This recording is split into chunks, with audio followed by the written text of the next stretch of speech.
অধীনস্থ কর্মীকে যে জাকাত পাওয়ার যোগ্য তাকে জাকাতের টাকা না জানিয়ে বোনাস বা অন্যান্য সুযোগ হিসেবে জাকাত ফান্ড থেকে দেওয়া যাবে কিনা।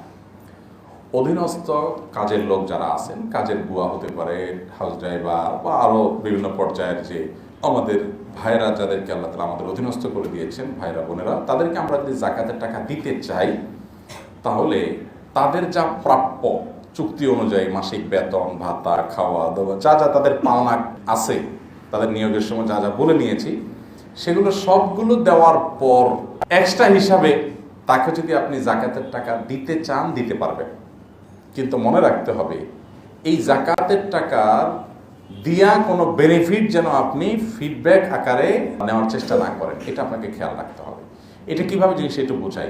আমাকে এক ভদ্রলোক, অনেক বড় ব্যবসায়ী মানুষ, উনি বলছেন যে ভাই আমার যারা আসে বিভিন্ন পোস্টের কথা বলছেন, ড্রাইভার এবং কোনো, এরা অল্প বেতনেও রাজি হয়ে যায়, কারণ জানে 4 বছরে একটা বড় অঙ্কের জাকাতের টাকা দিবে, অত গড়ে কাভার হয়ে যাবে। যে কোরবানির মতো, কোরবানির পশু যারা বানায় কষাই, নবী করিম সাল্লাল্লাহু আলাইহি ওয়াসাল্লাম বলেছেন কোরবানির পশুর গোশত টোস্ত কোনো কিছু তাদেরকে বিনিময় হিসাবে দেওয়া, একজন গরিব মানুষকে যা দিতেন সেই হিসাবে তাকে তা দিলেন যদি গরিব হয়, এটা ঠিক আছে।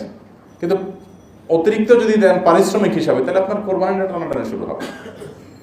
তো অনেক কষাই আছে যে গরু বানাইতে 15,000 টাকা লাগবে, সে 10,000-এ রাজি। কেন রাজি? কারণ জানে যে যদি আমরা 10 কেজি গোশত পাই, 10 কেজি গোশতেরই তো বর্তমান বাজার মূল্য কত? 8,000, 10,000, 9,000 টাকা। তাহলে আমি এখানে 5,000 ছাড় দিলে তো আমি 8,000 টাকার গোশত পাচ্ছি, সমস্যা কি? তো অনেক কাজের লোক আছে তারা এরকম হিসাব করে যে স্যারের কাছ থেকে বছরে একবার 50,000, 1 লাখ জাকাতের টাকা নিয়ে নিলাম, বেতন 2,000 কমালে সমস্যা কি? তো এইভাবে ঘুরে ফিরে যদি আপনি জাকাত দিয়ে তার ফিডব্যাক আপনি নিজে নেন, সুবিধা আপনি নিজে নেন, তখন সেটা কি হবে না? জায়েজ হবে না। তাকে সাফ বলে দিবেন যে তোমার পাওনা এই, এর বাইরে আমার কাছ থেকে তোমার কোনো এক্সপেকটেশন নেই, কোনো আশা নেই, শেষ।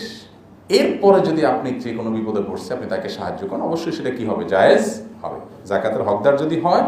এবং এখন বোনাস এখানে লিখছেন, বোনাস হিসাবে জাকাতের টাকা দিতে পারবেন কিনা।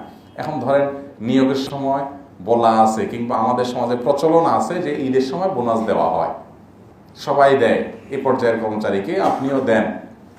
তো আপনি এই পর্যায়ে আসলে জাকাত থেকে বোনাস দিতে পারবেন না, ওইটা আপনার মূল যে ইনকাম উপার্জন থেকে সাধারণ ফান্ড থেকে আপনি দিতে হবে। হ্যাঁ, অতিরিক্ত কখনো মনে চাইছে যে আমি তাকে দেব, সেটা তার অসহায়তার কারণে, সেটা আপনি দিতে পারেন।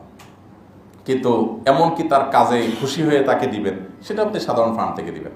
অর্থাৎ জাকাতের টাকাটা দিয়ে যদি আবার সুবিধা নেন, ধরেন একটা গরিবরে আপনি 500 টাকা জাকাতের টাকা দিয়ে বললেন চল এটা চটপটি খাওয়া, কেমন হবে ব্যাপারটা? বুঝেন নাই কথা? ওর কাছ থেকে চটপটি খাইতে মন চাইছে, কেন ওইটা গরিব মানুষ আবার বকিল হয়তো, তো বললাম ঠিক আছে দে 500 টাকা দিলাম, জাকাতের টাকা তো এমনি বেলাবে দিয়ে দিলাম, চল এবার চটপটি খাওয়া। ব্যাপারটা কেমন হবে? আপনি নিজেই ঘুরে ফিরে জাকাতের টাকাটা খাইলেন।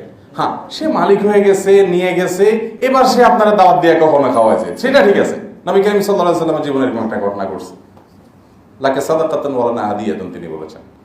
অতএব আমাদের অধীনস্থদেরকে আমরা জাকাতের টাকা দিতে পারবো, কিন্তু সেটা কোনো বিনিময় হিসাবে যেন না হয়, সম্পূর্ণ তার আশা থাকবে না, তারপর আমি দিতে পারি।